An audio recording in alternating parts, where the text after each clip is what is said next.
घर के अंदर बिना वारंट बिना परमिशन पुलिस घुसती है और सारे हमारे मकान को बुलडोज कर दिया जाता है, ध्वस्त कर दिया जाता है सभी सामानों के साथ। एनएचआरसी में इस बर्बर अत्याचार और जुल्म के बारे में शिकायत की थी। टीम ने यह पाया कि वाकई इनकी निजी जमीन पर बिना मुआवजा, बिना अधिग्रहण, बिना नोटिस के बर्बर अत्याचार करते हुए जो है इनका मकान गिराया गया है।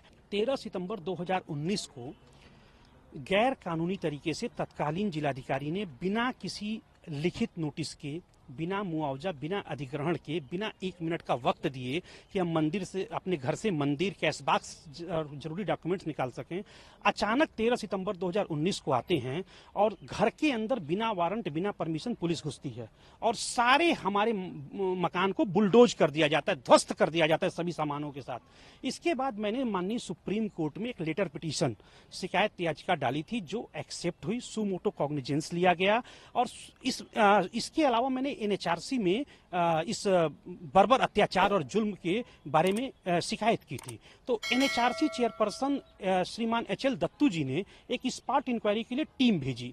टीम ने यह पाया कि वाकई इनकी निजी जमीन पर बिना मुआवजा, बिना अधिग्रहण, बिना नोटिस के बर्बर अत्याचार करते हुए जो है इनका मकान गिराया गया है।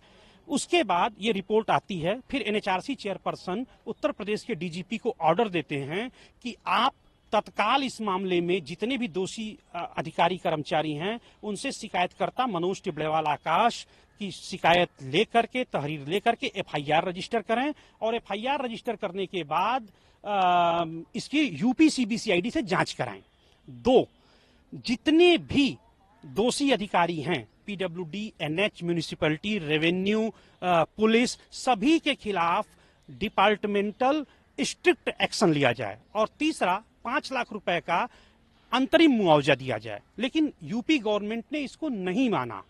इससे भी बड़ी हैरानी की बात यह है कि मैंने यूपी गवर्नमेंट को इस घटना के बाद तत्काल अपना शिकायत दिया था, जिस पर यूपी गवर्नमेंट ने उत्तर प्रदेश के सीनियर आईएएस 1998 बैच के आईएएस अफसर और बस्ती के तत्कालीन मंडलायुक्त को मौके पर भेजा। उन्होंने जांच की और जांच के बाद पाया कि ये पूरी तरह से इलीगल डिमोलिशन किया गया है और इस पर भी कोई कार्रवाई नहीं की गई। फिर सुप्रीम कोर्ट ने हमारे सुमोटो कॉग्निजेंस को नोटिस लिया और इस पर कार्रवाई की। मैं एक बड़ी महत्वपूर्ण चीज आपको बताना चाहूंगा कि ये देखिए, बिफोर डिमोलिशन मेरा मकान ये था, इस स्थिति में रहता है, डबल स्टोरी मकान।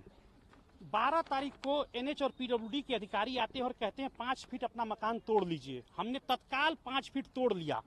5 फीट तोड़े जाने के बाद अचानक बिना किसी सूचना के, भनक तक नहीं लगी, धोखे से डीएम ने अपने आदेश को बदलते हुए पूरे मकान को चारों तरफ से बुलडोजरों से घिरवा करके ध्वस्त करा दिया। यहां तक कि मानवीय जो सुविधाएं होती हैं, बिजली, पानी, शौचालय तक बाधित कर दिया गया। हम लोग सड़क पर, अपनी माँ बैठी रही, मेरे छोटे भाई की पत्नी गर्भवती थी, सारे टीवी, फ्रिज, सारे सामान रबल कर दिए गए। और ये 1957 की ईंट है। ये जमीन को हमारे दादाजी ने रजिस्टर्ड बेनामी से खरीदा था। और इस तरह का अत्याचार, मूल सवाल यह है कि क्या 21वीं शताब्दी में हो सकता है? और मेरे जैसे सैकड़ों लोग इससे प्रभावित हैं, लेकिन वो कोर्ट में नहीं आए। तो आज क्या ऑर्डर हुआ है सुप्रीम कोर्ट से? गरिमा जी, देखिए, अभी पूरा ऑर्डर आना बाकी है। एक तो माननीय सर्वोच्च न्यायालय ने इसे एक लैंडमार्क जजमेंट मुझे लगता है माना जाएगा। यह उन्होंने रजिस्ट्रार के थ्रू सभी चीफ सेक्रेटरीज को आदेश दिया है कि किसी का भी मकान देश भर में बुलडोज करने से पहले वो देखें कि क्या करना चाहिए, क्या नहीं करना चाहिए। मतलब साफ है कि विधिक प्रक्रिया का पालन करें, नोटिस के बिना किसी का मकान नहीं गिरा सकते। मुझे इंटरिम 25 लाख रुपए का मुआवजा दिया।